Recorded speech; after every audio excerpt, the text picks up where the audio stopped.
আজি হৈছে 18 জুলাই। আজি 18 জুলাই সন্ধিয়া কেইটামান গুৰুত্বপূৰ্ণ খবৰ আপোনালোকলৈ লৈ আহিছোঁ। আপোনালোকে ভিডিঅ'টো শেষলৈকে চাব বুলি আশা কৰিলোঁ। শেষত আপোনালোকৰ মন্তব্য কমেণ্টৰ জৰিয়তে জনাবলৈ নাপাহৰিব। আৰু এইখিনিতে সদায় কোৱাৰ দৰে চেনেলটোলৈ আপোনালোক যিসকল নতুনকৈ আহিছে চেনেলটো ছাবস্ক্ৰাইব কৰাৰ লগতে কাষতে থকা বেল আইকনটো প্ৰেছ কৰি অল কৰি থ'ব, যাতে নতুন এটা ভিডিঅ' দিয়াৰ লগে লগে আপোনালোকে আগতীয়াকৈ চাবলৈ পায়। ভাল পালে ভিডিঅ'টো লাইক এটা কৰি দিব আৰু শ্বেয়াৰ কৰি দিব বুলি আশা কৰিলোঁ। প্ৰথমটো খবৰ যদি চাওঁ, এতিয়া দেৱব্ৰত শইকীয়া ডাঙৰীয়াই যি কংগ্ৰেছৰ বিৰোধী দলৰ দলপতি ৱাজেদ আলী ডাঙৰীয়ালৈ তেওঁ এখন পত্ৰ লিখিছে। পত্ৰত কথাটো সেইখিনি উল্লেখ কৰিছে যে তেওঁলোকে যিসমূহ যেনেদৰে বিৰোধী ভূমিকা পালন কৰিব লাগে তেওঁলোকে কৰিব পৰা নাই, ইয়াক লৈ তো বিভিন্ন ধৰণৰ বিভিন্ন প্ৰশ্ন উত্থাপন হৈ আছে। তো এইখিনি ক্ষেত্ৰত এতিয়া ৱাজেদ আলী চৌধুৰী ডাঙৰীয়াই মন্তব্য কৰি কৈছে যে বিৰোধী ভূমিকাত ময়ো ভালকৈ পালন কৰিছোঁ। যোৱা 10 বছৰে যিদৰে কংগ্ৰেছে বিৰোধী দলপতি হওক বা কংগ্ৰেছে যেনেদৰে তেওঁলোকে সেইখিনি দায়িত্ব কৰ্তব্য পালন কৰিছিলে, ঠিক তেনেদৰে মই এইখিনি কৰিছিলোঁ। তাক লৈ বহুত বেছি চিন্তা বা চৰ্চা এই বিষয়টোক লৈ আৰু বহুত বেছি এটা বহলাই নিয়া কোনো কথা নাই। এতিয়া এইটো কথা কৈছে যে বিৰোধী ভূমিকা মই ভালকৈ পালন কৰি আছোঁ বুলি মন্তব্য কৰিছে।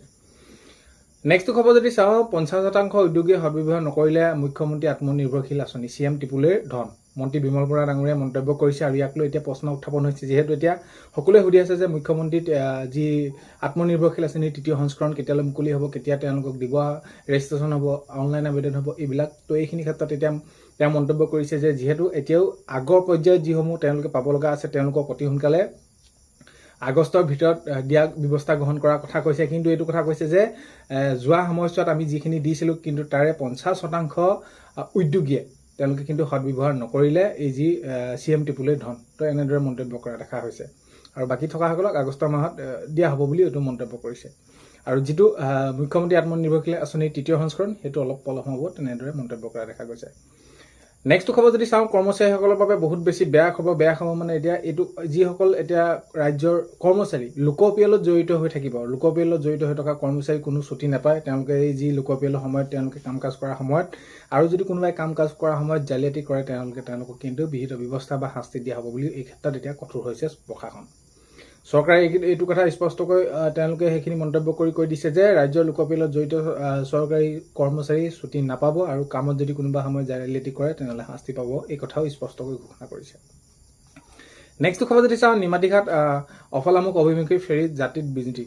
তো এতিয়া হয়, আমি যদি চাওঁ তেনেহ'লে দুপৰীয়া নিমাতীঘাট অফলামুখ অভিমুখী ফেৰী যান্ত্ৰিক বিজুতি। ফেৰীত কি হৈছে, যান্ত্ৰিক বিজুতি হৈছে। আৰু এতিয়া যিহেতু এই ফেৰী ঘটনাবিলাক বহুত বেছি হ'বলৈ ধৰিছিলে অলপ দিনৰ আগত, আপোনালোকে গম পায়। এতিয়া এই ক্ষেত্ৰত সাৱধান হৈছে, লাইফ জেকেট দিয়া হৈছে। এতিয়া কিন্তু যাত্ৰীসকলৰ মাজত কোনো ধৰণৰ ধৰি লওক উৎকণ্ঠা বা কি হ'ব কি নহ'ব এনেকুৱা দেখা নাই। লাইফ জেকেট যিহেতু তেওঁলোকে পিন্ধিছে আৰু পাছত এইখিনি ঠিক কৰা দেখা যায়।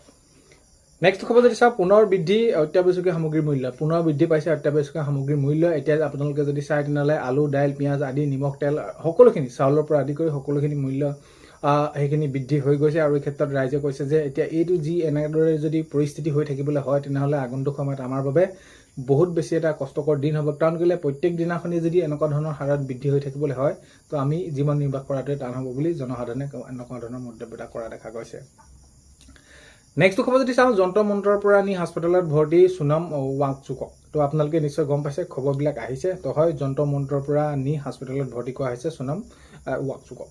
নেক্সট খবৰ যদি চাওঁ, অসমত অধিক সক্ৰিয় হৈ উঠিছে চাইবাৰ অপৰাধী চক্ৰ। তো এতিয়া আপোনালোকক মই এই ভিডিঅ'ৰ জৰিয়তে আপোনালোকক এইটো কথা জনাইছোঁ যে যদি আপোনালোকক কিবা কাৰণত মোবাইলত মেছেজ দিছে যে বেংকৰ আপোনালোকে কিবা লটাৰী জিকিছে বা লোন দিছে বা আপোনালোকে এইটো জয়লাভ কৰিছে বা আপোনালোকক কিবা জিপে' হওক বা যেনেকুৱা মাধ্যমে নহওক আপোনালোকক কিবা এটা হেল্প বিচাৰিছে, তো এনেকুৱা ক্ষেত্ৰত আপোনালোকে সাৱধান হ'ব।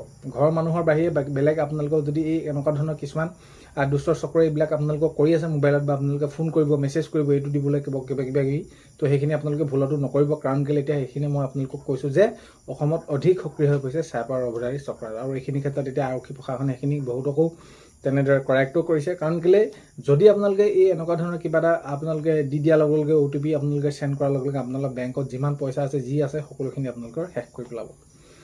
নেক্সট খবৰ যদি চাওঁ, আমি বনাঞ্চল ধ্বংস হ'বলৈ নিদিওঁ। জয়ন্ত মল্ল বৰুৱা ডাঙৰীয়াই মন্তব্য কৰিছে যে আমি কেতিয়াও এই যি বনাঞ্চলসমূহ ধ্বংস হ'বলৈ নিদিওঁ। আৰু এতিয়া যিটো হাৰত এই এনেকুৱা ধৰণৰ খবৰবিলাক আহিছে বা যেনেদৰে নষ্ট হৈছে তাৰ দুগুণে আমি কাম কৰিবলৈ গছপুলি ৰোপণ কৰিব লাগিব আৰু আমি এইখিনি দায়িত্ব সহকাৰে কামবিলাক ল'ব লাগিব, জয়ন্ত মল্ল বৰুৱা ডাঙৰীয়াই মন্তব্য কৰিছে।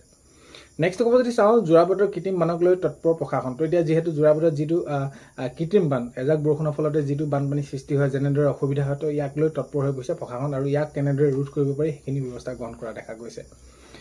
নেক্সট খবৰ যদি চাওঁ বৰষুণৰ টোপালত সজীৱ হৈ উঠা পথাৰত ব্যস্ত এতিয়া কৃষক ৰোৱনীসকল। যিহেতু এতিয়া শাওণৰ মাহ, শাওণৰ সময়ত আপোনালোকে গম পায় কৃষকসকলৰ এইটো এতিয়া আপোনালোকে বছৰটোৰ বাবে তেওঁলোকে এই যি খেতিৰ জৰিয়তে তেওঁলোকে নিজে সেইখিনি শাওণৰ মাহটোতে সকলোখিনি সম্পূৰ্ণ কৰে, ৰোৱাত পৰা আৰম্ভ কৰি সকলোখিনি এতিয়া দেখা গৈছে বৰষুণৰ টোপালত সজীৱ হৈ উঠিছে আৰু অলপ দিনৰ পাছত সেউজীয়া হৈ পৰিব। নেক্সট খবৰ যদি চাওঁ ঢিঙত 20 জুলাইত প্ৰদান কৰা হ'ব মুখ্যমন্ত্ৰী মহিলা উদ্যমিতা আঁচনি চেক। যিহেতু এতিয়া সমষ্টিকেইটাত কেইবাটাত দিব লগা আছিলে, বিধানসভাত এই প্ৰসংগ উল্লেখ হৈছিলে আৰু তাৰ পিছৰ পৰা এতিয়া এইখিনি এটা ঘোষণা কৰিলে ঢিঙৰ কথা। ঢিঙক যি উদ্যমিতা আঁচনি চেক অৰ্থাৎ 20 জুলাইত এইখিনি দিয়া হ'ব বুলি কোৱা হৈছে। নেক্সট খবৰ যদি চাওঁ তেনেহ'লে অখিল গগৈ ডাঙৰীয়াই মন্তব্য কৰিছে যে হয় অসমৰ যি আমি এতিয়া এইটো কথা ওলাই আছে যে মই 1.5 লাখ টকাকৈ বিতৰণ কৰিছিলোঁ নিৰ্বাচনৰ সময়ত, এইটো কথা কৈছে যে অসম দৰ্শনৰ টকাহে মই দিছোঁ। তো মোৰ সমষ্টিত মই থাকোঁতে আৰু বেলেগ কোনে কেনেদৰে কৰিব, মই সেইখিনি দম দি লৈ মই মোৰ যি কৰ্তব্য দায়িত্ব সেইখিনি কৰিছোঁ, মই অসম দৰ্শনৰ টকাহে দিছোঁ বুলি সেইখিনি কথাটো কৈছে। আৰু এইটো কথা কৈছে যে হিমন্ত বিশ্ব শৰ্মাই মোৰ হাতৰ পৰা ওলাই যাব নোৱাৰে। মই যেতিয়া তেনেদৰে এইখিনি কথাই থাপ মাৰি ধৰিম, খামুচি ধৰিম, মোৰ হাতৰ পৰা ওলাই যাব নোৱাৰে, ক'ত পলাব? মিছা কথা কৈ এনেকুৱা ধৰণৰ কথা কৈ মানুহক আভুৱাব নোৱাৰে বুলি অখিল গগৈ ডাঙৰীয়াই মন্তব্য কৰিছে।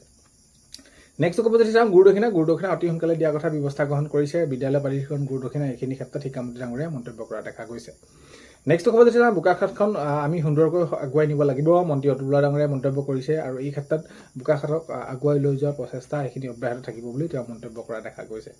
নেক্সট খবৰ যদি চাওঁ মহাকাশলৈ ভাৰতৰ প্ৰথমটো ব্যক্তিগত ৰকেট সফলতাৰে উৎক্ষেপণ সেইখিনি কৰা দেখা যায়, সেইখিনি হয়। তো আজি 18 জুলাই সন্ধিয়া খবৰ এইকেইটাই আপোনালোকক জনালোঁ। ভিডিঅ'টো আপোনালোকে শেষলৈকে চোৱাৰ বাবে বহুতে বেছি ধন্যবাদ। এইখিনিতে ভিডিঅ' প্ৰথমতে কোৱাৰ দৰে চেনেলটো আপোনালোক যিসকল নতুনকৈ আহিছে ছাবস্ক্ৰাইব কৰাৰ লগতে কাষতে থকা বেল আইকনটো প্ৰেছ কৰি অল কৰি থ'ব যাতে নতুন এটা ভিডিঅ' দিয়াৰ লগে লগে আপোনালোকে আগতীয়াকৈ চাবলৈ পায়। আজিলৈ অন্য এটা ভিডিঅ'তে লগ পোৱাৰ আশাৰে বাই।